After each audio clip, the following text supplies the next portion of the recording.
Change भी कर लिया आज के सेशन से, तो हमें लगेगा हमारा सपना पूरा हो गया। हम लोग समाज में क्रांति लेकर आ रहे हैं कि हर कोई अच्छे से जिंदगी जिए, उसका शरीर भी ठीक रहे, उसका परिवार भी ठीक रहे, तभी मजा आता है। हम खुशियां परिवार के साथ बांटें और गम भी परिवार के साथ ही उस गम को सहें। मजा आएगा, हम सभी इकट्ठे रहें, हम पूरा फैमिली इकट्ठे रहे, आपके साथ आपके माता पिता रहें, सास ससुर रहें, देवर जेठ रहें, तो बड़ी अच्छी फैमिली होती है। लेकिन ये आज के दिन कम हो रहा है, फिर भी हम कोशिश करते हैं इसको हम पहल बनाने की, इसको हम ठीक करेंगे।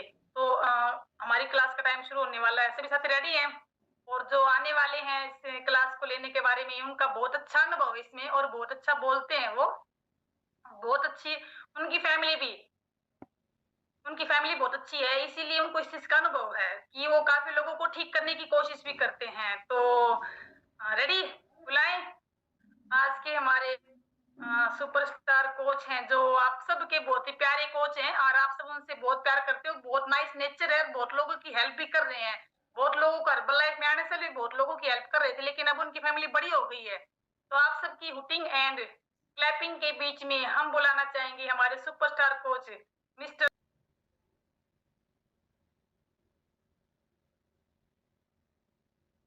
आप सभी साथियों को नमस्कार, आप सभी बुजुर्गों को, महिला शक्ति को नमस्कार, जय श्री श्याम, जय माता दी।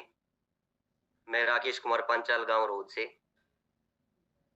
आज हम सब अपने 76वें गणतंत्र दिवस को मना रहे हैं और गणतंत्र दिवस की आप सभी को हार्दिक शुभकामनाएं।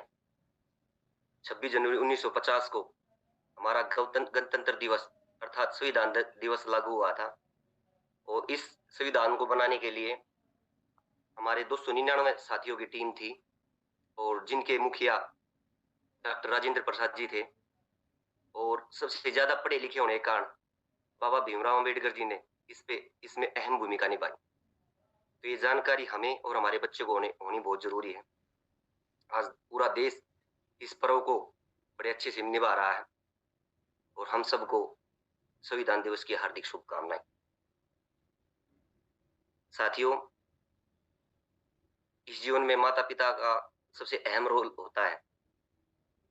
जब तक हमारे सर के ऊपर हमारे माता पिता का हाथ होता है, इस दुनिया की कोई भी मुसीबत हमें छू भी नहीं सकती। तो सबसे धन्यवाद हमारे माता पिता जिन्होंने जन्म देकर हमें इस काबिल बनाया कि हम अपने जीवन में कामयाब होने के लिए और अग्रसर हैं और आप सब लोगों को मोटिवेट करने के लिए या कुछ बताने के काबिल हो पाए। तो सबसे पहले मैं अपने माता पिता का धन्यवाद देता हूँ। और माता पिता के बाद हर एक माता पिता ये चाहता है कि हम अपने बच्चों को हर वो खुशियां दें जो खुशियां उनको शायद जीवन में कमी रह गई थी। परंतु फिर भी माता पिता का अहम रोल इसलिए भी माना जाता है, कई बार कहते हैं कि हम अपनी खाल की चमड़ी उतार के उनकी जूती बनवा देना, तब भी हम माँ बाप का ये एहसान उतार नहीं सकते। तो माँ बाप का रोल सबसे अहम हमारी जिंदगी में होता है। माँ बाप के बाद अगर कोई हमसे प्यार करता है, माँ बाप के बाद अगर हमारी कोई लाड हमारा दुलार करता है, हमारी देखभाल करती है, तो हमारी पत्नी होती है। आज हम पति पत्नी के इस पवित्र रिश्ते के बारे में बात करेंगे। मुझे आशा और पूरी उम्मीद है आप सभी इसमें मेरा भरपूर साथ देंगे और समय समय पे मेरा हौसला बढ़ाते रहेंगे। और जो साथी इस सेशन को लेके एक्साइट है, कृपया हाथ उठा के मेरी पहली स्क्रीन पे आ जाएं। चीयर्स।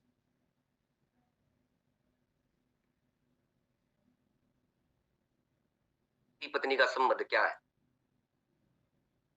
पति पत्नी एक विश्वास की वो डोर है, एक कच्चे धागे की वो डोर है जो विश्वास के बंधन के साथ बंधी हुई है। पति पत्नी एक गाड़ी के वे दो पहिए हैं जो अगर अच्छे तरीके से चलेंगे तो अपनी मंजिल तक बिल्कुल प्यार और शांति के साथ पहुंच सकते हैं। और मान लो अगर हमारी गाड़ी का एक टायर पंचर हो जाए या जाम हो जाए, तो क्या हमारी गाड़ी मंजिल तक पहुंच पाएगी? बिल्कुल नहीं। तो हम सबको, हर एक पति पत्नी को अपनी इस जीवन रूपी गाड़ी को अच्छे से चलाते हुए, अपने परिवार की खुशियों का ध्यान रखते हुए अपनी मंजिल तक पहुंचाना है। पति पत्नी एक दूसरे के साथी होते हैं जीवन भर, एक दूसरे का साथ निभाने के लिए तत्पर रहते हैं। जब हमारी शादी होती है, जब हम 7 फेरे लेते हैं, पंडित जी हमें 7 फेरे दिलवाते हैं, तो क्या किसी को याद है 7 फेरे के 7 वचन? किसी को याद नहीं मिलेंगे, क्योंकि उस टाइम तो शादी का चाव होता है, अभी शादी का लड्डू खाना है। उस टाइम तो बस खाली ये था, भाई फेरे हो रहे हैं, जो पंडित जी हाँ भरवाए वो हाँ भरनी। तो आज मैं आपको उन 7 वचनों के बारे में बताने की कोशिश करूंगा, और जो हमारे कर्तव्य है उनको निभाने की कोशिश करूंगा। जब पंडित जी महाराज फेरे सबसे पहले लड़की को कहते हैं, अगर आपको ये फेरे के वचन निभाने के लिए प्रतिज्ञा लेनी है या उनको पूरा करना है, तो लड़की लड़के को कहती है कि आपको मेरे कौन कौन से वचन मानने पड़ेंगे। सबसे पहला वचन, लड़की ये कहती है, आप जब भी कोई दान करोगे, आप कभी कोई कन्यादान करोगे, कोई धर्मदान करोगे, तो सबसे पहले आप उसमें मेरी सहमति लोगे। लड़की फिर कहती है कि जब भी आप कोई घर में नई गाड़ी खरीदोगे, जब भी आप कोई मकान प्रॉपर्टी खरीदोगे, तो आप उसमें मेरी सहमति जरूर लोगे। उसके बाद लड़की कहती है, मेरे पिताजी ने मेरे को पाल पोस कर बड़ा किया है, यहाँ तक जो भी उनकी जिम्मेदारी थी मुझे पढ़ाने लिखाने की, वो पूरी मेरे माता पिता ने निभाई। अब इसके बाद जो भी मेरी जिम्मेदारी है जवानी की बुढ़ापे की, वो सब आपको निभानी। और उसके बाद पति तो हाँ भरता रहता है, वो तो भरनी ही है उस टाइम तो। उसके बाद लड़की कहती है, इस एक साल में 6 ऋतु होती है, 6 ऋतुओं में जो जो सामान की आवश्यकता मुझे होगी, आपको वो सारे सामान ऋतुओं के हिसाब से, गर्मी सर्दी उसके हिसाब से मेरे को अवेलेबल करवाना होगा। लड़का उसकी भी हाँ भर लेता है।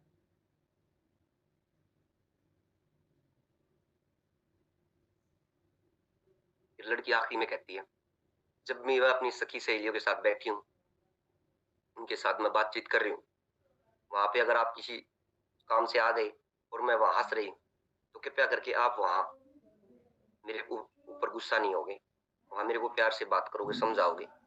उसके बाद घर आने के बाद अगर आपको मेरी कोई गलती लगे तो समझाना और धमकाने का आपका फर्ज है। तो मैं आपके साथ अपने 7 फेरे लेने के लिए तैयार हूँ। तो लड़का तो हाँ भर लेता है जी। अब लड़का ये कहता है, जब आपने 7 वचन लिए मेरे से, तो मेरा भी दायित्व बनता है, आपका भी दायित्व बनता है कि आप भी मुझे वचन दो, ताकि हम दोनों के वचनों के माध्यम से हम अपने जीवन को अच्छी रूप से चला सकें। तो लड़का कहता है, सबसे पहला कहता है, मेरे परिवार में मेरे माता पिता का आदर सम्मान दिल से करना है। मेरे छोटे भाई मेरी बहन को अपने बिल्कुल प्रेम से बच्चों की तरह पालना है, ये आपको मंजूर होना चाहिए। आप कभी भी अनादर माता पिता का भी नहीं करोगे, हमारा कोई मेहमान आए उनका भी नहीं करना। आप कभी भी असभ्य शब्दों का प्रयोग नहीं करोगे। आप जो शब्द भी बोलोगे सोच समझ के बोलोगे और प्यार से रहोगे घर में। लड़की उसकी भी हाँ भर देती है। उसके बाद लड़की बोलती है, लड़का लड़का बोलता है, जब भी मैं कभी अपने यार दोस्तों के साथ बैठा हूं और आपको लग रहा है कि यहाँ पे मैं कोई गलत कार्य कर रहा हूँ या कुछ गलत सोच है मेरी, तो आप कृपया करके वहां इतने लोग सामने नहीं बोलोगे। उसके लिए आप कुछ इंतजार करोगे, और जब मैं घर पे आऊं तो आप मेरे साथ बैठ के बातचीत कर सकते हो इसके बारे में।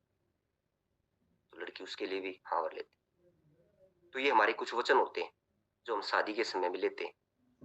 और आप खुद विचार कीजिए, क्या जो हमने 7 फेरे लेते टाइम अपने परिवार को, अपने सगे संबंधियों को साक्षी मान के वे शपथ वे हमने प्रण लिए थे, आज हम सब, चाहे वो पति है चाहे पत्नी है, क्या हम उसको अच्छे से निभा पा रहे हैं?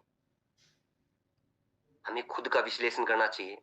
हमें कभी समय अपने अंदर झांक के देखना चाहिए, चाहे वो लड़का है या लड़की है, कि हम अपने परिवार, अपने पति, अपनी पत्नी के प्रति कितने वफादार हैं और कितने उन वचनों का पालन कर रहे हैं। आप सबने रामायण देखी होगी। जब भगवान राम और सीता माता की शादी हो रही थी, तो भगवान राम ने सीता माता को कहा, हे सीते, मेरे परिवार में कई कई शादी करने की परंपरा है। जैसे मेरे पिताजी दशरथ ने भी 3-3 शादियां कर रखी है, परंतु मैं आपको आज ये वचन देता हूं कि मैं जीवन में सिर्फ आपसे ही शादी की है और इसके बाद मैं जीवन में कभी दूसरी शादी नहीं करूंगा। ये एक छोटा वचन नहीं था दोस्तों, पर भगवान राम ने उसको अच्छे से निभाया। वाह! जब लंका से सीता माता आई और राज्य संभालने लगे राजा राम, तो कुछ समय के बाद में राजा राम बहुत परेशान हो गए। क्यों? क्योंकि कारण ये था कि उनको सीता माता पे पूरा भरोसा था, पर पब्लिक, जनता उनकी सीता माता पे जाने अनजाने में पता नहीं क्या क्या लांछन लगा रहे थे। अब सीता माता ने देखा कि राम भगवान तो परेशान है किसी कारणवश। सीता माता ने अपनी सहेलियों को बुलाया, क्योंकि वो इधरानी थी। वो बोली, जी आप सहेलियों, आप ये पता लगाओ अगर राजा राम जो भगवान राम है ये परेशान क्यों। अभी उसकी सहेलियां नगर में घूमने लगी। एक दिन 2 दिन घूमने के बाद वापिस आई तो उन्होंने कहा, हे माते, कहीं ना कहीं भगवान राम इस परेशानी का कारण आप हो। अब सीता माता को पैरों की जमीन निकल गई पैरों के नीचे से।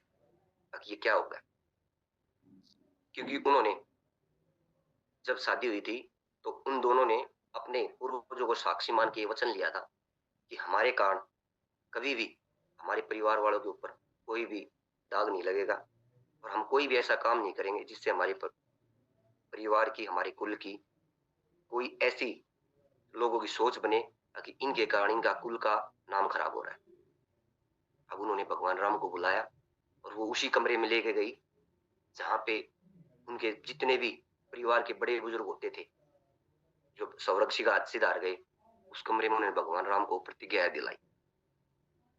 अब भगवान राम ने कहा, हे सीते, मैं आप पे पूरा विश्वास करता हूँ, मुझे आप पे पूरा भरोसा है, फिर आप क्यों इतने टेंशन ले रहे हो। और सीता माता ने कहा, नहीं प्रभु, हमारा प्रेम, हमारा साथ रहना लोगों लोगों के सवाल पैदा कर रहा है। तो सीता माता राम के ना चाहते हुए भी जबरदस्ती उनको छोड़ के वन में चले गए। अब उस टाइम पे कितना दुख हुआ होगा भगवान राम को, कितनी परेशानी हुई। पर वचन का पालन करना तो भगवान राम से सीखे, माता सीता से सीखे। उसके बाद जब भगवान राम को अश्वमेध यज्ञ करवाना था, जब भगवान राम ने अश्वमेध यज्ञ करवाने के लिए अपनी सारी तैयारियां कर ली, तो वहां के उच्च कोटि के ब्राह्मण आए। उन्होंने कहा, हे प्रभु, आप दूसरी शादी कर लीजिए, क्योंकि जब तक हवन में, शुभ कार्य में पत्नी साथ नहीं होती, कोई भी राजा, कोई भी व्यक्ति शुभ कार्य में नहीं शामिल हो सकता। अब भगवान राम को अपनी प्रतिज्ञा याद थी। वो बोले, नहीं, मैंने सीता को प्रण दे रखा है, मैं दूसरी शादी नहीं करूंगा। कोई बीच का रास्ता निकालते हुए भगवान राम ने सीता माता की एक मूर्ति बनवाई। वो मूर्ति बनवाकर उस मूर्ति को अपने पास बैठाकर और जो जो अश्वमेध यज्ञ की तैयारी थी वो पूरी करी। साथियों, क्या ऐसा प्रेम आज के समय में देखने को मिल रहा है? क्या ऐसा भरोसा, ऐसा वचन पालन करने वाले हैं कोई साथी? कभी जब शांत मन में बैठो ना, तो रामायण के उन सारों को आराम से सोचना। रामायण अपने बच्चों के साथ हमें सबको मिलकर देखनी चाहिए। कारण, क्योंकि इसमें भाई भाई के प्रति प्रेम, माता और पिता के वचनों का पालन करने की कर्तव्य निष्ठा, भाई भाई का प्रेम और पत्नी का एक पति के प्रति निश्चल प्रेम दिखाया गया। तो आप सबसे निवेदन है, टीवी में बहुत सारे नाटक आते हैं, बहुत सारी फिल्में आती हैं, परंतु समय निकालकर रामायण अपने बच्चों के साथ बैठ के देखिए। ये हमारे जीवन के लिए बहुत शिक्षाप्रद कहानी है। ज्यादा सीरियस बिल्कुल नहीं होना, हंसते रहना है और साथ साथ में अगर ये फ्रेश बना रखी तो ये फ्रेश की चुस्के लेते रहना है।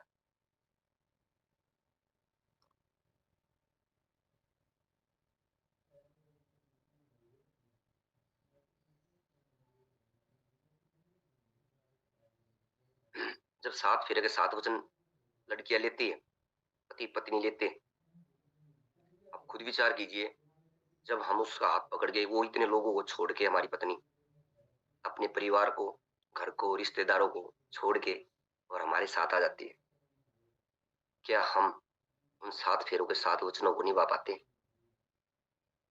क्या हम आज के समय में उनको उतना आदर मान सम्मान दे पाते हैं जिनकी वो हकदार है? खुद विचार कीजिए। हर कोई माँ बाप अपनी लड़की को ये शिक्षा देता है, बेटी आपको अगले घर जाना है, अगले घर जाके आपको अपने जो माता पिता सास ससुर हैं उनको अपने माता पिता की तरह, जो आपके पति हैं उनको उनको भगवान की तरह, और जो आपकी छोटे देवर हैं और जो ननंद है उनको अपने भाई बहन की तरह रखना। उनसे इतना ही प्रेम करना जितना प्रेम आप अपने भाई, छोटे भाई और छोटी बहन से करते हो। कि आज के समय में हमारी मातृशक्ति, हमारी महिलाएं वो उतना आदर सम्मान अपने सास ससुर को या अपने देवर को दे पा रहे हैं? पर समय विचार कीजिए इसके बारे में आप। पति पत्नी का जो रिश्ता होता है ना, खाली एक पति पत्नी के रिश्ते तक ही सीमित नहीं है। सच मायने में तो जो पत्नी है ना, वो एक रिश्तों का भंडार है। नाम रिश्ता खाली एक दे रखा है पत्नी, और वो एक हमारा जो रिश्ते है ना, वो इतने रिश्तों को अकेले समेट के काम करती है, आप सोच भी नहीं सकते। जब हम दिन रात मेहनत करके अपनी सैलरी ला के उनके हाथ में रखते हैं और वो पूरे परिवार को, पूरे घर के खर्चों को उठाती है, पूरे परिवार के घर काम को संभालती है, मार्केट में जाके शॉपिंग करके लाती है और हमारी हर छोटी बड़ी जिम्मेदारी को निभाती है, उस समय वो एक पिता की तरह रोल निभा रही। और जब हमें छोटी छोटी चीजों की आवश्यकता होती है, आज हमें ये चाहिए, आज हमें ये चाहिए, आज हमें ये बनाना, आज ये खाना है, और वो दिन देखती नहीं, रात देखती नहीं, और जो हमारे मुंह से निकला हमारी इच्छाएं पूरी करने के लिए 24 घंटे तत्पर रहती है, उस समय वो हमारी माता की तरह, जिस प्रकार एक हमारी माता ध्यान रखती है ना बच्चों का, अगर मेरे बच्चों को ये चाहिए, अब मेरे बच्चों को ये चाहिए, अब मैं अपने बच्चों को ये खिला दूं, तो हर वो अपना कर्तव्य निभाते हुए उस समय अगर सही मायने में देखा जाए तो एक माता का कर्तव्य निभाती है हमारी। और जब हमसे वो छोटी छोटी बातों में लड़ती है, झगड़ती भी है, अपनी बात मनवाने के लिए रूठती है और हमारे साथ खेलती कूदती है, तो जैसे हमारी लड़की होती है ना, गुड़िया होती है, यानी कि हमारी बच्ची होती है, बेटी, वो हमारी बेटी की तरह फर्ज निभा रहती है अपना। और जब हम किसी परेशानी में परेशान हो जाते हैं, काम में, अपने रोजगार में, अपने और जो हमने काम धंधे चला रखे हैं, छेड़ रखे हैं, उनमें जब हम परेशान हो जाते हैं, तब हमारी पत्नी हमारा हाथ पकड़े खड़ी होती है, अगर आप चिंता क्यों करते हो, मैं आपके साथ हूं ना। तो उस समय वो एक दोस्त का फर्ज निभा रही होती है। तो आप खुद सोचिए, वो खाली एक पत्नी तक कर्तव्य नहीं निभा रही, वो 24 घंटे हमारे लिए अपना परिवार छोड़ के आई हुई है और हमारे लिए एक एक छोटी छोटी चीजों का ध्यान रखती है। हम तो संडे वाले दिन की छुट्टी हो जाती है, बीच में एक दो छुट्टी और मार लेते हैं, और हमारी पत्नियां लगातार 365 दिन लगातार बिना छुट्टी काम करती। तो हमको उनका आदर सम्मान उतना ही करना चाहिए जितना हम अपनी आदर सम्मान की किसी से उपेक्षा करते। हम चाहते हैं कोई हमारा आदर सम्मान करे, तो हमारी पत्नियां भी तो चाहती हैं कि वो भी हम कोई हमारा भी आदर सम्मान करे। उनका आदर सम्मान हम नहीं करेंगे तो कौन करेगा? क्योंकि सबसे जरूरी ये है, आप कोई भी अच्छा काम करते हो तो उसकी शुरुआत घर से शुरू होती है। जब हम घर से अपनी पत्नी का आदर सम्मान करेंगे, हम घर से अपने पति का आदर सम्मान करेंगे, तो ऑटोमेटिक बाहर लोग देखेंगे भाई इन पति पत्नी का प्रेम जबरदस्त है, इनके परिवार में खुशहाली है, माता पिता भी खुश रहते हैं, बच्चे भी खुश रहते हैं। तो ऑटोमेटिक परिवार का माहौल ऐसा चेंज हो जाता है कि बाहर वाले हमारा ना चाहते हुए उनके मन में ये भी होगा ना कि यार थोड़ी इनका आदर सम्मान की, और वो खींच लाएंगे। अगर इनका परिवार एक नंबर का है भाई, इनके परिवार में पति पत्नी का प्रेम एक नंबर का है, पिता पुत्र का प्रेम एक नंबर का है, तो वो जो एकजुटता होती है ना परिवार की, वो हमें एक अलग मुकाम हासिल करने में, एक मंजिल तक पहुंचने के लिए हमारा हौसला बढ़ाती रहती है। ज्यादा सीरियस नहीं हो, चेयर्स।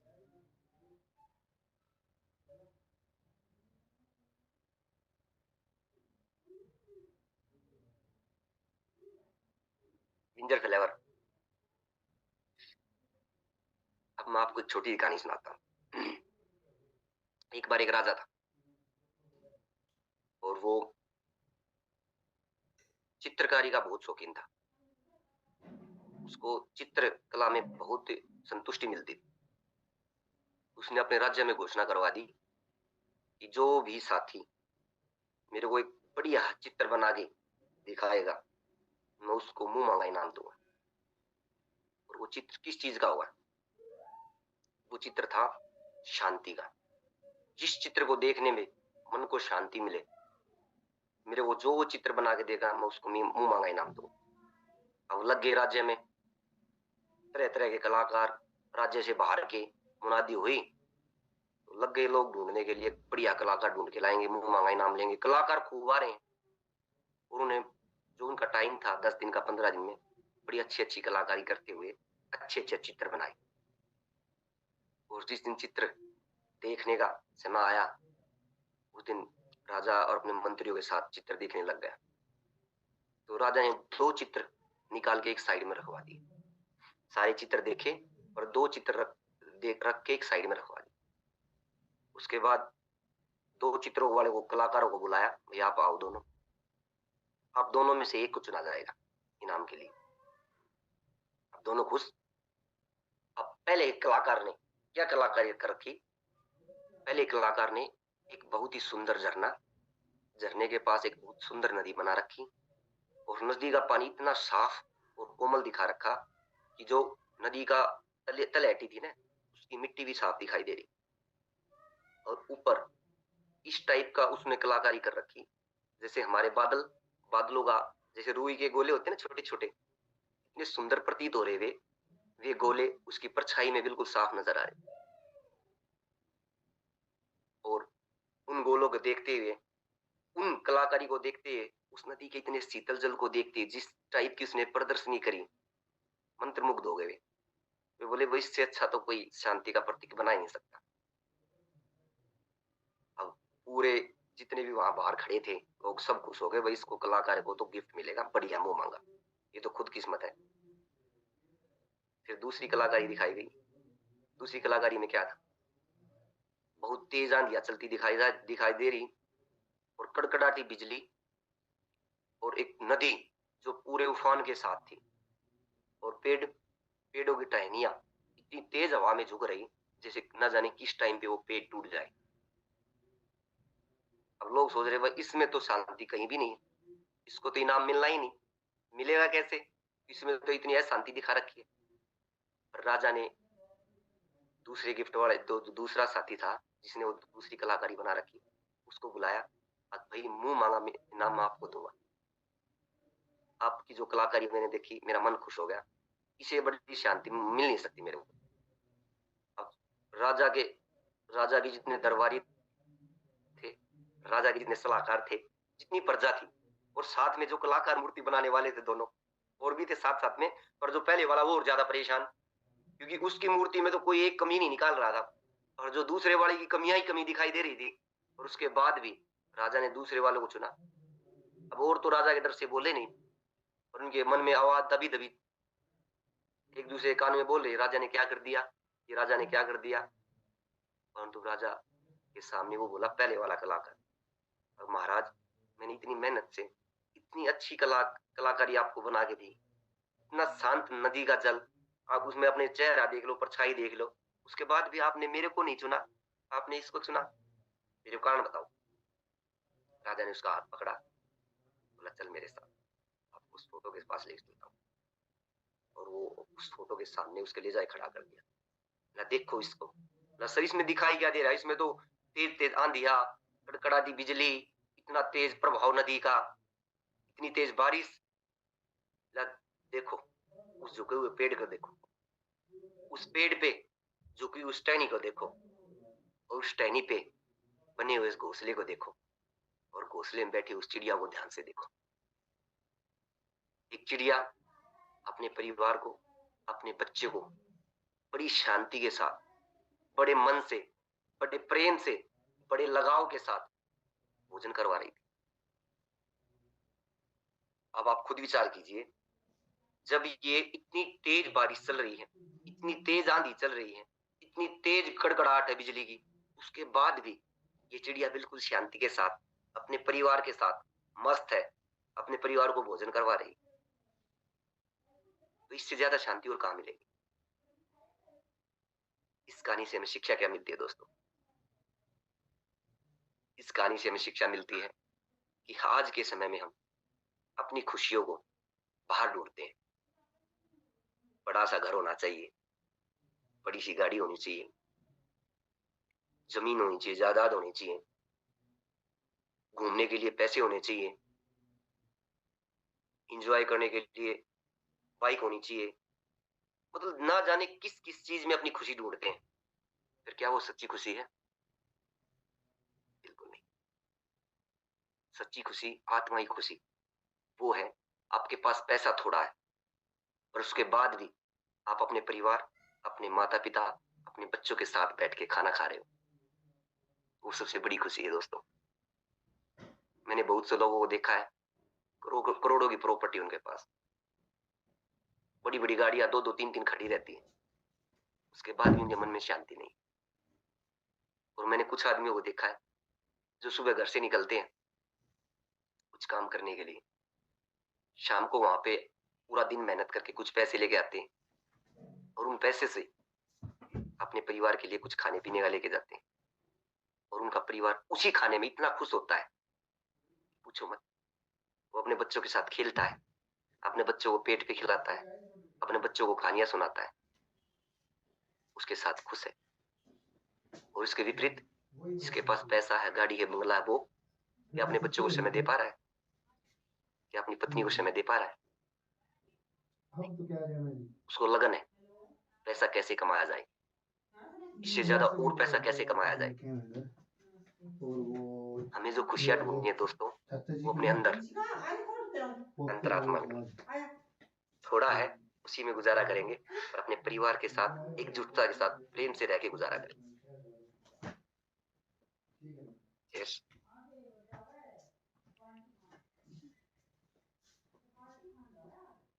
अच्छी लगी कहानी?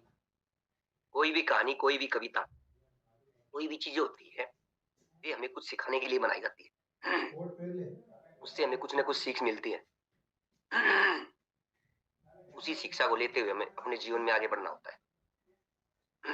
अब पति को क्या करना चाहिए और पत्नी को क्या करना चाहिए, ये भी तो जरूरी है ना। ये तो बता दिया भाई ऐसे होना चाहिए, ऐसे ना।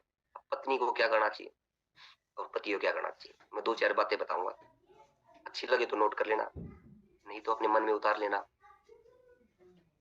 और नहीं तो सुन लेना, देख लेना भाई कौन आदमी क्या कमी कर रहा है। ठीक है। सबसे पहले हमें अपने घर में खुशियों का माहौल बनाना है। और खुशी का माहौल जब बनेगा जब पति पत्नी में एक विश्वास होगा, एक दूसरे को समझने की क्षमता होगी। जब हम एक दूसरे को समझेंगे, एक दूसरे की भावनाओं का कदर करेंगे, तो ऑटोमेटिक घर में खुशियों का माहौल बनेगा। और जिस घर में खुशियों का माहौल है उस घर में पैसा बेशक कम हो, रोटी 4 की जगह 3 मिलती हो, शांति रहेगी, नींद अच्छी आएगी। तो अपने घर में खुशियों का माहौल कौन बनाएगा? हम बनाएंगे। कि हम इस जीवन में किसी को चेंज नहीं कर सकते। अगर हम किसी को चेंज कर सकते हैं तो अपने आप को चेंज कर सकते हैं। तो घर में खुशियों का माहौल बनाना की जिम्मेदारी हमारी, महिलाओं की तो बहुत बड़ी जिम्मेदारी। महिला हमारी मातृशक्ति, हमारी बहन है, हमारी झांसी की रानी भी है। मतलब महिलाओं के अंदर मतलब एक गुण नहीं है, बहुत सारे गुण है। अगर मैं महिलाओं के बारे में गुण लिखना शुरू कर दूं ना तो डायरी छोटी पड़ जाएंगी, इतने गुण है जो एक अच्छी महिला में होते हैं। ऐसे हमारे पुरुषों में, अगर मैं किसी अच्छे पुरुष की गिनती या उसके गुणों को अवगत कराने लग जाऊं आपको, तो इतने ज्यादा गुण है पुरुष के अंदर और महिलाओं के अंदर बहुत ज्यादा। और कमी किस चीज की? अपने गुणों को परखने की, अपने गुणों को सही तरीके से लगाने की। तो हम अपने परिवार में ये मातृशक्ति, अपने परिवार में एक अच्छा माहौल बनाने में अपने पति की मदद की। अब जब पति सारा दिन काम करके मेहनत करके आता है और पत्नियां मैं सोचती है मैंने ये कर दिया, मैंने ये कर दिया, मैंने वो कर दिया, बहुत सारी चीज पता नहीं क्या क्या सोचती है। और मान लो किसी कारणवश किसी काम में कोई कमी रहेगी या घर में किसी ने बोल दिया, सास ससुर ने बोल दिया, तो सोचती आते ही पति को, बस पति के ऊपर तो बस आते ही पति को बताना ये कर दिया। आप ये सोचते हो पति जो सारा दिन बाहर काम करता है किस किस मुसीबत से निकल के आता है? अपने अधिकारी की डांट, अपने अफसरों की डांट, जिस कंपनी में काम करता है मालिक की डांट। उसके बाद जैसे ही वो घर आया, आपने आओ देखा ना ताओ, आज जी यो कर दिया, आज इसने यो कर दिया, आज इसने ये कर दिया, आज लड़के ने यो कर दिया, आज आपकी माता जी ये बोली। मेरा मानना है, और मेरा नहीं, एक जो समझदार आदमी ये है उसका मानना ये कि जब घर से आए, बाहर से आए, सबसे पहले आओ जी बैठो, उसके चेहरे को पढ़ना सीखो। जिस पति ने पत्नी के चेहरे को पढ़ना सीख लिया, या जिस पति ने अपने पति के चेहरे को पढ़ना सीख लिया, वो जिंदगी में कभी मार नहीं खाएंगे। जब पति घर बाहर से आए तो पहले उसको बैठाओ, उससे पूछो, पानी जी चाय की जगह तो हम ये फ्रेश लेने लगे। पहले तो चाय पीते थे, आते ही मैडम कहती सोनिया चाय बना के ले आओ, अब तो चाय को ना कर दीजिए 1 साल से। अब तो आते ही फ्रेश। यानी कि अपने पति से पूछो, जब आप उससे बातें करोगे ना तब आपको पता चलेगा ये कहीं परेशान तो नहीं। अब दिमाग जी को 2 स्विच है नहीं, 2 स्विच समझते हो ना, जैसे हम जीने में चढ़ते हैं ना, जीने में 2 स्विच लगा रहता है, नीचे से जाएंगे बटन ऑन कर दिया, ऊंचे ऊपर पहुंचते स्विच ऑफ कर दिया, यानी कि एक बल्ब 2 जगह से ऑपरेट होगा। तो हमारा ये जो दिमाग है ये 2 स्विच लगा नहीं इसमें।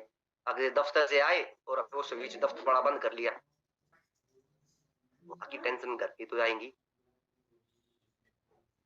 घर से गए, घर की कोई लड़ाई झगड़ा है, उसका स्विच बंद करके दफ्तर में पहुंच गए, ऐसा भी नहीं। कहीं ना कहीं जो हमारा लड़ाई झगड़ा थोड़ा बहुत मनमुटाव, हमें पहचानना है अपने पति का आज ये किस पोजीशन में।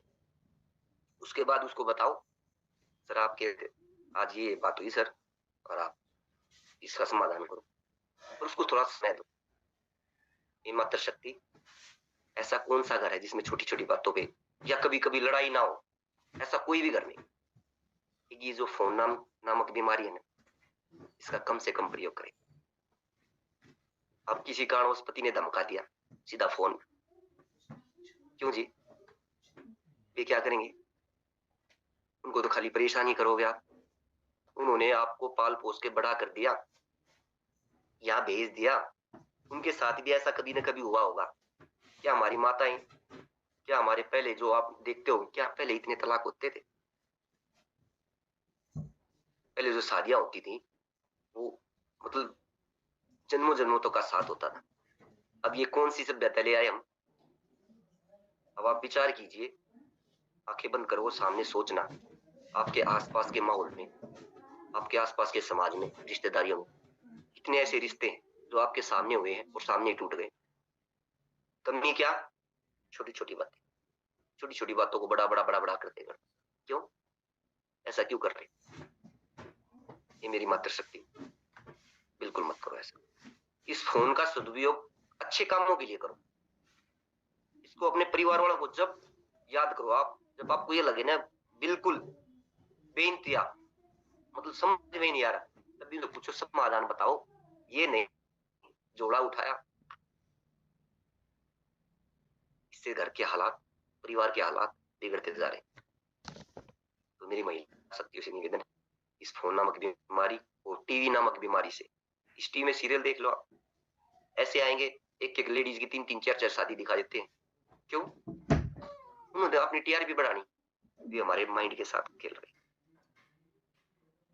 अपने माइंड को लगाओ अच्छी चीजों में, धार्मिक चीजों में, भगवान का नाम लेके भगवान के भजन करो, रामायण देखो, वहां से अच्छे अच्छे संस्कार लो, कैसे कैसे राम जी ने क्या क्या वचन निभाए, सीता माता ने क्या क्या वचन निभाए, और कितनी परेशानियां झेली।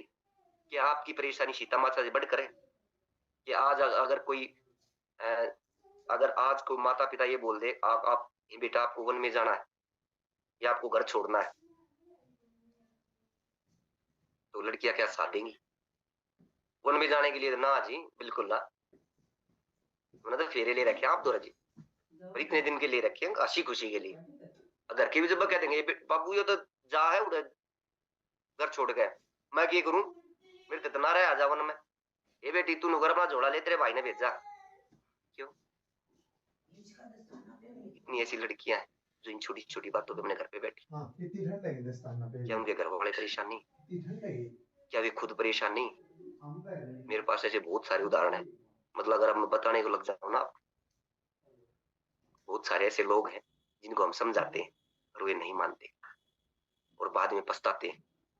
बाद में मैंने कुछ समय पहले एक देखा, एक गुड़िया को मैंने बहुत समझाया ना, गुड़िया ऐसा कदम कोई मत उठाओ जिससे आपके परिवार को और आपको कोई परेशानी हो बाद में।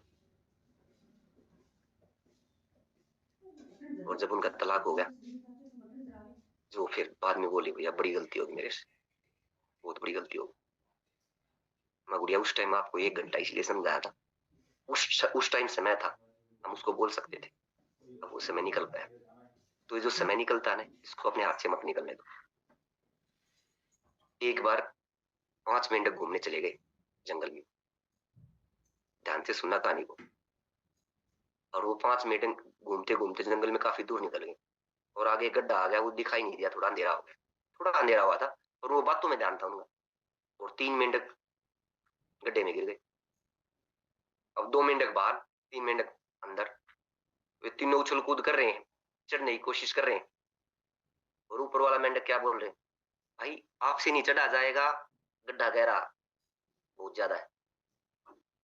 अब एक, तीनों मेंढक कूद रहे थे, उनमें से एक मेंढक 2-3 कुल्लामाती खा के बैठ गया। अब 2 मेंढक फिर भी प्रयास कर रहे हैं, प्रयास करते करते दूसरा मेंढक थोड़ा ऊपर चढ़ा, फिर बोले ऊपर वाले, भाई इंतजार कर ले, कुछ ऐसा साधन होगा जब देख लियो, आप तो नीचे चढ़ा जा, आप गिर जाओगे, आपका सिर फूट जाएगा, हाथ टूट जाएगा। वो भी थकार के बैठ गया। अब तीसरा मेंढक लग रहा है और वो उसकी तरफ देख रहा है और वे चिल्ला रहे, वो फिर देख रहा, और देखते देखते चढ़ते चढ़ते 1-2 बार गिरा, फिर कोशिश करी और चढ़ गया। क्यों चढ़ा पता आपको? क्योंकि वो बहरा था। क्योंकि वो बहरा था। अगर उसके भी कान होते ना, तो वो जो उसका उसका हौसला तोड़ रहे थे ऊपर खड़े खड़े, वो भी नहीं चढ़ पाता। ये हमारा समाज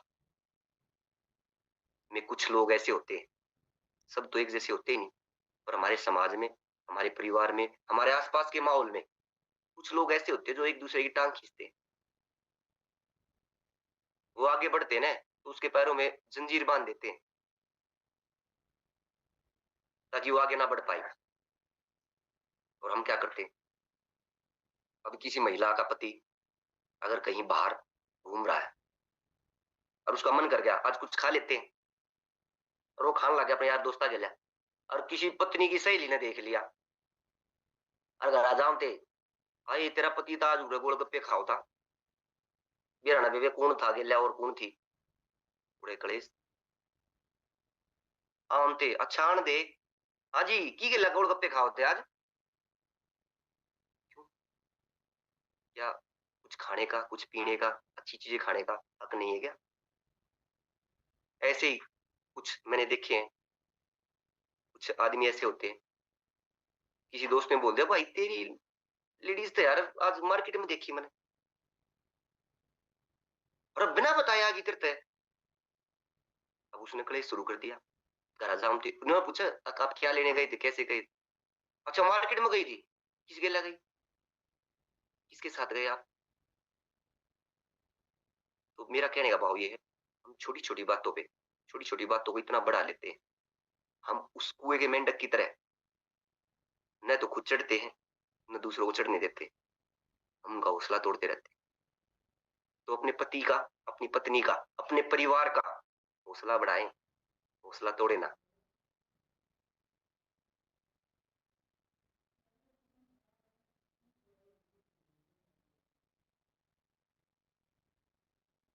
एक घर में एक्स्ट्रा खर्च ना करें महिलाएं, देखो जो जरूरी खर्चे वो तो करने हैं, उनको तो ना कोई रोकेगा ना कोई टोकेगा, वो तो करने ही है।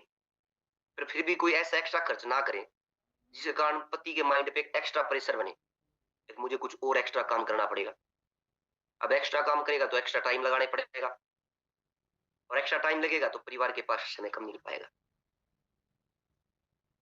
तो हमें नॉर्मल अपने खर्चे, अब कोरोना काल में आप सबने देखा नहीं, क्या घर के खाने पीने से गुजारा नहीं हो रहा था? क्या घर के कपड़ों से गुजारा नहीं हो रहा था? सब कुछ हो रहा था।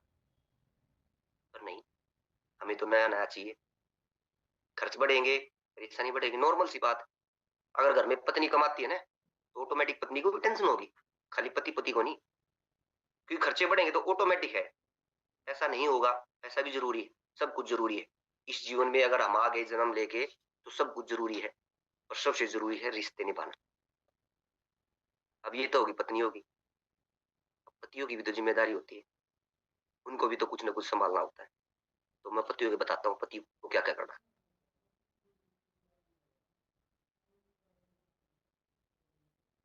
जो पत्नी सुबह से शाम तक घर के सारे काम करती है, 365 दिन लगातार,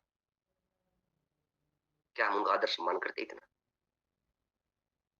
क्या हमको उनका आदर सम्मान नहीं करना चाहिए? जब हम कभी ऑफिस में जाते हैं, अच्छा काम करते हैं, तो हमारे अधिकारी बोलते हैं, या जिस फैक्ट्री में हम काम करते हैं, हमारे जो सीनियर हैं, बॉस है, वो बोलते हैं बड़ा अच्छा काम करा भाई, और हमारा छाती चौड़ी हो जाएगी, भाई हमारा तो बड़ा अच्छा काम करा, साहब ने शाबाशी दे दी। और पत्नी को शाबाशी कौन देगा? आप और हम।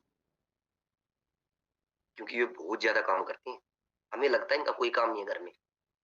किसी दिन संडे वाले दिन है ना, आप पूरे घर के काम जो आपकी पत्नी करती है, एक दिन फॉर्मेलिटी के ना तौर पे अच्छे तरीके से करके देखो, तब पता चलेगा पत्नी के काम कितने कितने जरूरी है और कितने महत्वपूर्ण है, और कैसे करती है। हम तो हफ्ते में एक छुट्टी मार लिया, एक संडे की छुट्टी होगी, एक आधी बीच में और किधर रिश्तेदारी में जाना पड़ेगा, वैसे कर लिया। और पत्नियां,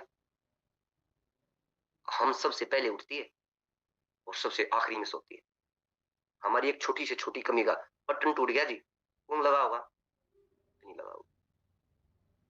परहेज पत्नी करेगी। क्या हम उसको शाबाशी देते? बहुत कम है मेरे ख्याल से। इस खिड़की पे जो दिखाई दे रहे ना, एक या दो ही साथी होंगे जो इस खिड़की पे जो अपनी पत्नियों को समय समय पे शाबाशी देते रहते होंगे। तो हमें शाबाशी भी देनी पड़ती है उनको, उनका मन खुश होता है, वे चाहती हैं कोई हमें शाबाशी दे। आगे से सभी पुरुष ध्यान रखेंगे, अपनी पत्नियों को शाबाशी देना सीखो।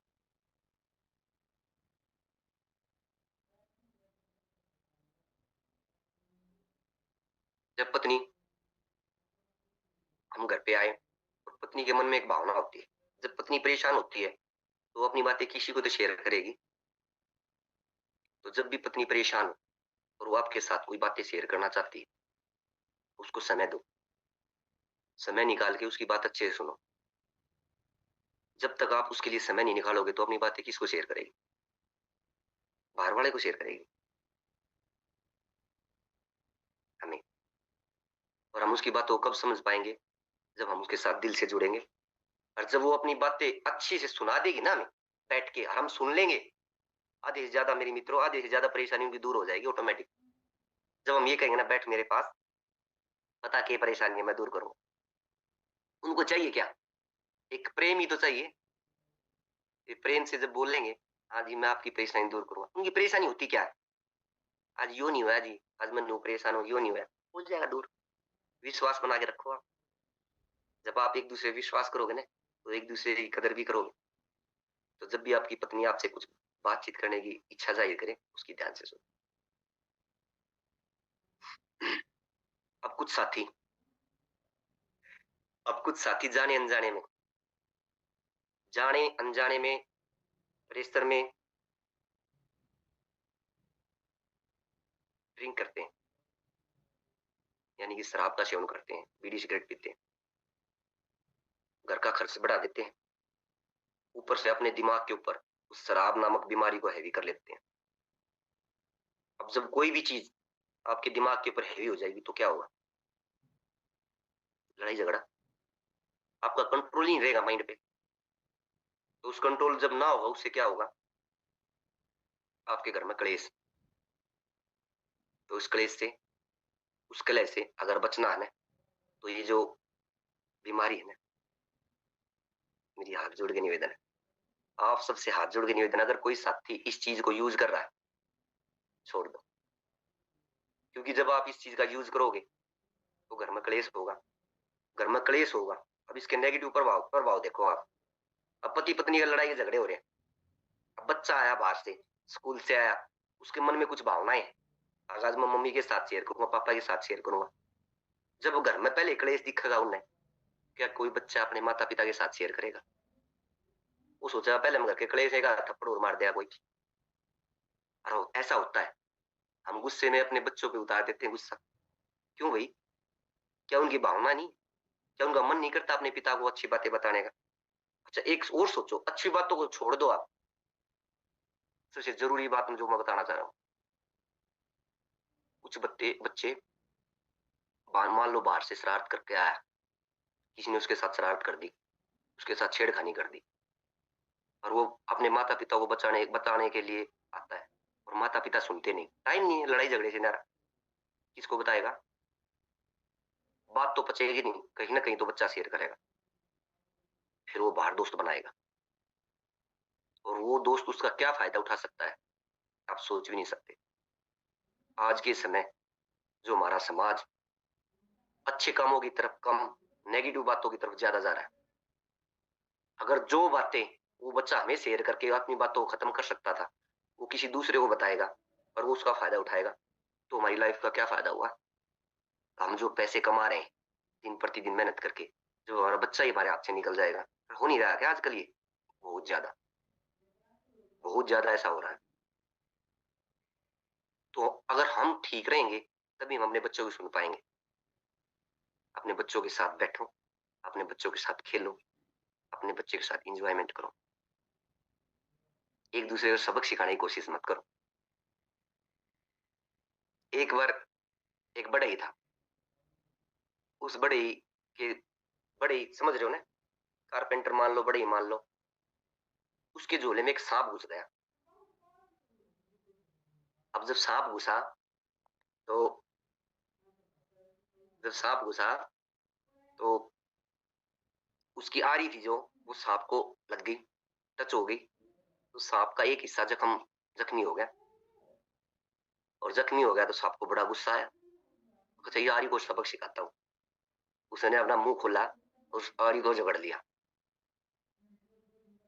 अब क्या हुआ? आरी को सबक मिला, उसके मुंह के चारों दोनों तरफ से खून निकलना शुरू हो गया। अब अब सांप को और गुस्सा उठा, आरी इतनी बड़ी होगी, मेरे खून ले काट दी ने, इन ईद बताऊं मैं, अभी ना जकड़ का ही साई ना ईद तोड़ दूंगा। उसने अपना जकड़ मकड़ वो आरी के चारों तरफ लपेट दिया और बेच दिया आरी। क्या हुआ? सांप के टुकड़े टुकड़े हो गए, लहूलुहान होकर पड़ गया, मर गया। हम लोग क्या कर रहे हैं? हम भी अपने रिश्तों के साथ ऐसे ही कर रहे हैं। पत्नी चाहो पति ने सबक सिखा दूं, पति चाहो पत्नी ने सबक सिखाऊं, फायदा किसको, नुकसान किसको? खुद विचार कीजिए। पूरा परिवार तहस नहस। और अगर किसी लेडीज की 80% मान लेता है पति, 80%, 90%, और 10% ना माने ना, पता क्या करूंगी? मेरी एक नहीं मानता तू। क्यों भाई? वो 80% किसकी मान का है? आपकी। तो अपने पति की, अपनी हे मेरी मातृ शक्ति, अपने पतियों का आदर सम्मान करो। वो जो दिन रात मेहनत करके कमाई लेके आता है ना, उसको सदुपयोग करो अच्छे तरीके से, उसकी भावनाओं को समझो, उसके जज्बात है। उसकी चप्पल टूटी रहूंगी पर बच्चे पत्नी के लिए नई चप्पल, अगर एक बार मुंह में निकलेगी ना, हर एक पति सोचा है, हर एक पुरुष सोचा है, अगर मेरे बच्चों ने किसी चीज की कोई कमी ना रह जाए। उसी प्रकार हम सब का दायित्व तो बनता है, पत्नियों का पति के प्रति और पति का पत्नियों के प्रति। बातें बहुत सारी है दोस्तों, जीवन सबका अमूल्य है, पर समय की नजाकत है। ज्यादा लंबा मैं तो बोल दूंगा, पर समय ये कहता है लिमिट का। हम आगे फिर बातचीत करेंगे, इस बहाने आपसे फिर मिला जाएगा। अभी मैंने बोला था कुछ दिन पहले पार्ट 2 करेंगे, आज वो पार्ट 2 था। जब पार्ट 2 हो जाएगा, पार्ट 3 भी हो जाएगा, जब पुष्पा 1 आ सकती है, पुष्पा 2 आ सकती है, हमारा पार्ट 1 से 2 हो सकता है, तो पार्ट 3 भी हो सकता है। तो आप सबने इतने ध्यान से, इतने प्यार से सुना, उसके लिए आप सबका हाथ जोड़ के बहुत बहुत धन्यवाद। आशा और पूरी उम्मीद है अगर मेरी इन बातों से किसी एक इंसान की जिंदगी में थोड़ा सा ही बदलाव आ जाता है, तो मैं अपने जीवन को धन्य मानूंगा। मुझे इस लायक बनाने के लिए, मुझे पैदा करके पाल पोस के बड़ा करने के लिए मेरे परिवार का बहुत बहुत धन्यवाद। इतने अच्छे ग्रुप को बनाने के लिए, जहां हम बैठ के एक दूसरे के साथ बातें कर सकते हैं। पंकज शर्मा सर जी का, जिन्होंने इतना बेहतरीन ग्रुप बनाया, उनके लिए पंकज शर्मा जी का बहुत बहुत धन्यवाद। और मेरे कोच जयदीप सर और मंजू मैडम, जिन्होंने हमें जोड़ा इस क्लब के साथ, इस हैप्पी फैमिली के साथ जोड़ के हमारा इतना अच्छा, हमारी सेहत बनाई। देखो, सेहत सबको जरूरी है, ऐसा कोई इंसान नहीं है जिसको सेहत जरूरी नहीं है। और सबको पता है सेहत के लिए क्या करना है, पर करते नहीं, अपने लिए समय नहीं निकालते। उसके लिए कौन जगाएगा आपको? आपके कोच।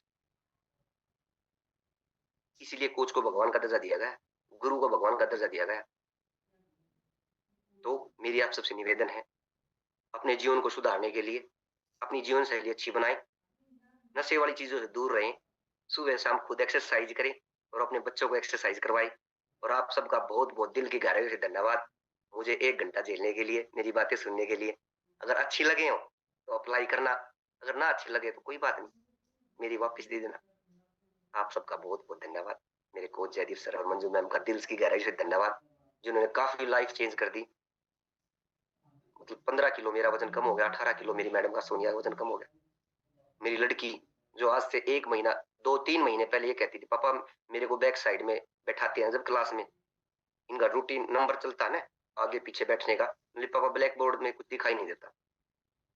मैंने चश्मा बढ़िया से बढ़िया बनवाया और उसके बाद भी उसकी आंखों में दिक्कत थी। अब पिछले 1 महीने से वो गुड़िया कह रही, पापा कोई सी सीट पे बैठा दे, मेरा फर्स्ट क्लास दिख रहा है। तो ये कमाल कहाँ का है? ये जो हमारा लाइफ के न्यूट्रिशन लेते हैं ना, हर्बलाइफ की अच्छी चीजें जो जीवन में काम आती है हमारे शरीर के लिए, उनको लेते हैं, उनसे बहुत फर्क पड़ता है। मेरे लड़के की हाइट मेरे से काफी कम थी, मैं सोचता था अगर मेरे लड़के की हाइट मेरे जितनी हो जाए ना, बहुत ज्यादा है, बहुत खुश होता मैं। अब मेरे लड़के की हाइट मेरे से लंबी चली गई, कारण ये डायनाशेक जो अपना आता है ना, बच्चों के लिए स्पेशल डिजाइन किया गया है डायनाशेक, इसके कारण मेरे लड़के की हाइट मेरे से लंबी चली गई। तो ये कैसे हुआ? हमने अपनी जीवन शैली को सुधारा, किसके जरिए? अपने कोच के जरिए। और कोच किसके जरिए माध्यम से मिले? हमें इस पंकज शर्मा द्वारा दी गई इतनी अच्छी क्लास के जरिए, जो ये हम सबको लिंक प्रोवाइड किया गया। आप अपने कोच का धन्यवाद देना, जिन जिन कोच ने आज आपको लिंक दिया ना, आप उनको दिल से धन्यवाद देना। और अगर एक इंसान भी इससे सुधर गया तो ये जितने भी कोच, हमारे कोच भी बैठे हैं इसमें यहाँ पे, हमारा लक्ष्य क्या है? लोगों को सुधारने का, समाज को सुधारने का। तो अपने अपने कोच का धन्यवाद दिए। और मैं आप सबको नमस्कार, जय माता दी, जय श्री श्याम, बहुत बहुत धन्यवाद। अमेजिंग अमेजिंग सेशन सर के लिए क्लैपिंग करेंगे। बहुत शानदार सेशन दिया राकेश सर ने, प्राउड ऑफ यू। बड़ा अच्छा गर्व महसूस हो रहा है कि हमने जिन साथियों को अपनी क्लास में इनवाइट किया, आज वो इतना अच्छा बोल रहे हैं। राकेश सर का बचपन से सपना था ये बोलने का, और हर्बल लाइफ से सपना पूरा हो रहा है। और बिल्कुल सही कहा सर ने, अगर एक बदलाव, कोई भी एक बदलाव अगर जिंदगी में आ गया तो अच्छा महसूस होगा कि कोई एक घर बच जाए। हमारा रिश्ता सही है, लेकिन हमारे बच्चों का, हमारी हमारी पोती का, बेटी का, दोती का रिश्ते तो बहुत बढ़ेंगे ना, चलते रहेंगे रिश्ते। तो हमें इसको बचाना है। और एक एक बात बिल्कुल सही कहा राकेश जी, इसके एग्जाम्पल भी हैं। ऐसा नहीं है कि वो वही बोलते हैं जो करते हैं। इनके घर में बड़ा अच्छा रिश्ता है सभी फैमिली का, पूरी फैमिली इनकी बहुत अच्छी है। और आई थिंक सभी इस बात से एग्री करते हैं, है ना? राकेश सर की बात से एग्री करते हैं कि फैमिली कैसी है, राइट? तो सभी एक बार थैंक यू जरूर बोलेंगे राकेश सर को आज के इस खास सेशन के लिए, और जितना इन्होंने